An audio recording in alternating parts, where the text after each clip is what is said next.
Bom dia. Eu queria saber por que existem tantos muçulmanos com a denominação Mohammed. E eu tenho algumas outras perguntas também. Tá. Porque tem tantos. Vê se eu vou falar corretamente o que você quer perguntar. Se é isso que você quer perguntar.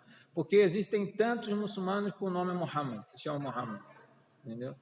Isso é uma pergunta inteligente. O que acontece? O Muhammad é um nome, se eu não me engano, isso falaram, não, isso tem que pesquisar na verdade, que é o nome que mais tem no mundo, vamos dizer assim. Mas porque o muçulmano, até em alguns países como Malásia, é costume colocar o primeiro nome como Muhammad, por exemplo. Geralmente eles possuem nomes compostos, por exemplo, Muhammad Fadli, Muhammad Firdaus, Muhammad, quer dizer, o primeiro nome é Muhammad. Não sempre, mas geralmente. Na Nigéria também, se eu não me engano. Tem Muhammad I, Muhammad II, Muhammad III, quer dizer, o cara tem 10 filhos e coloca todos os filhos Muhammad I, Muhammad II, Muhammad III, Muhammad IV, e assim. Mas por quê? Porque o Muhammad é o último mensageiro do Islã, entendeu?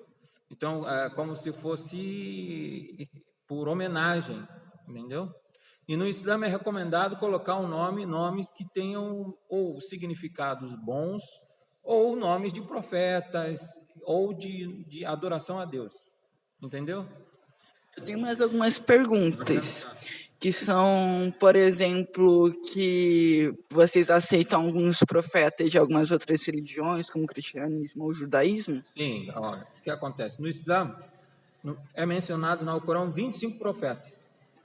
Se eu não me engano, muitos deles também são mencionados na Torá e também no Evangelho. Por exemplo, nós temos mencionado Zacarias, João Batista, Isaac, Jacó, Elias, Isaú, Davi, Salomão e assim por diante. Jesus, o profeta Jesus. Então, sim, são profetas que são mencionados no Alcorão, mas também são mencionados no Evangelho e na Torá. E eu tenho mais uma pergunta. Quem criou o Ramadã? O que acontece? O Ramadã não é que foi criado, mas sim como se fosse. Como é que eu vou falar para você? Quem criou o Ramadã não é criado, mas por que o Ramadã é um mês sagrado, vamos dizer assim, né? Porque é o mês ao qual foi revelado ao Corão, entendeu? É o mês ao qual foi revelado ao Corão. É um mês de devoção e aproximação a Allah Subhanahu wa Ta'ala e assim por diante. Ficou claro? Ficou claro? Sim, obrigado. É só isso. Tchau. Tchau.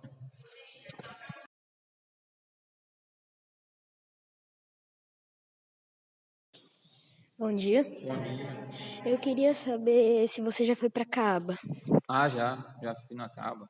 Muitas vezes ou só algumas? Olha, já fui, na verdade, bastante. Porque quando eu me formei, eu me graduei em Medina. Medina é próximo de Meca. Por exemplo, 400 quilômetros aproximadamente, se não me engano. 500, 400 quilômetros. Então, eu já fiz a peregrinação, né? E fazia também a Umrah. A Umrah é como se fosse uma peregrinação menor, entendeu? Então, às vezes, no final de semana, eu ia para visitar a Kaaba, fazer a peregrinação menor, entendeu? Qual foi o primeiro profeta do islamismo? Adão. Primeiro profeta, Adão. E o último profeta, Muhammad.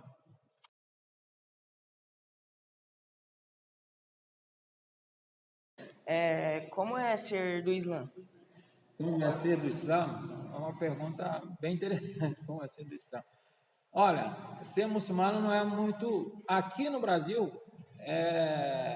não é muito fácil, não é muito simples, não é que é muito fácil, não é muito simples. Por quê? Logicamente, claro, eu sou brasileiro, como vocês todos.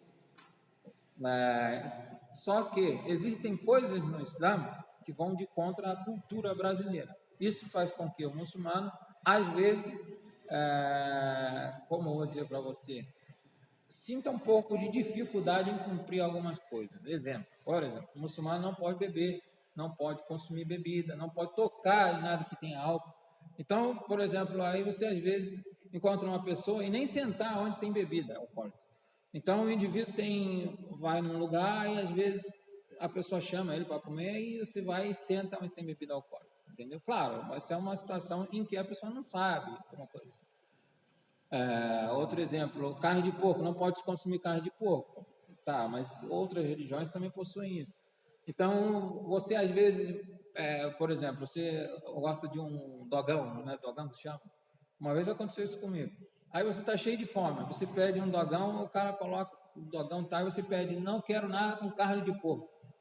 Aí o cara, tá, tudo bem, quando você abre o dogão lá, tem uma linguiça, ou tem um presunto. Porque na concepção da pessoa, a carne de porco é só o tocinho, o bacon, ela não sabe que o presunto também tem porco. Então, algumas coisas, sim, é difícil, não é que é cumprir, mas sim a pessoa, como eu vou falar, fica difícil para o muçulmano, como eu vou tratar, né, com outras pessoas, assim, no cotidiano, vamos dizer assim.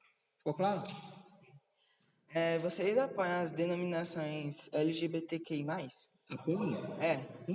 Faz parte da minoria, né? Nós somos minoria também, então é difícil não apoiar, entendeu? Ficou claro?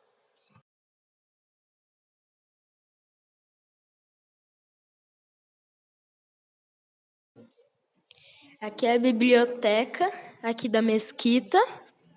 Tem muita coisa legal, tem umas pinturas aqui, umas foto bonita, tem umas bengalas, tem um lugarzinho para tomar chá, xícara.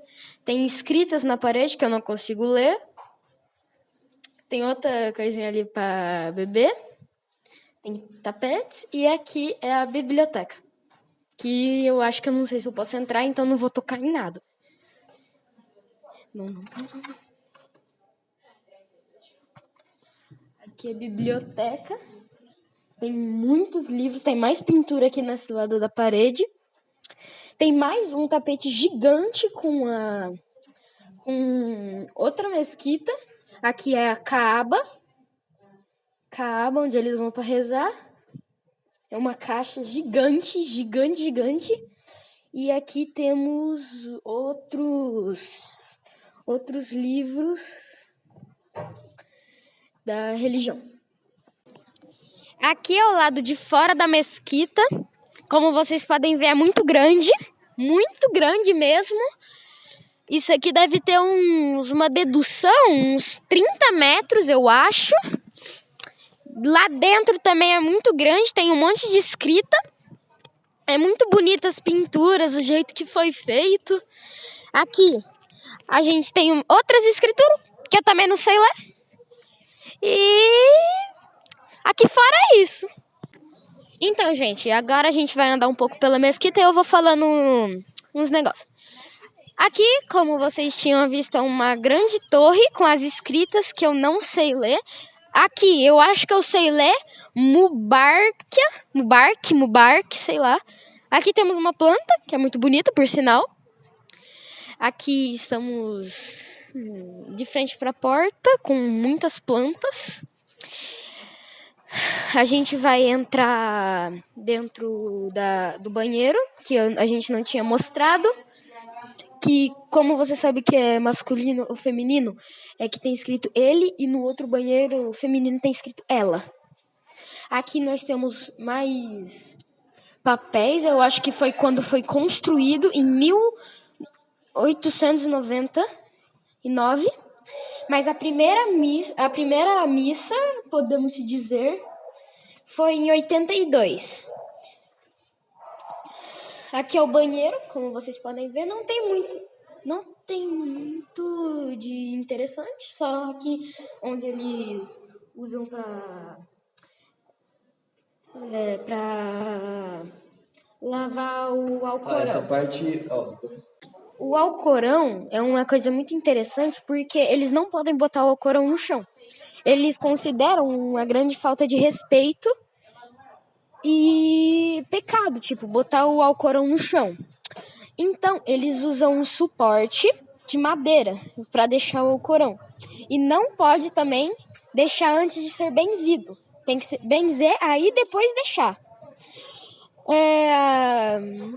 O Alcorão é o livro sagrado deles. E o primeiro profeta deles foi Alá.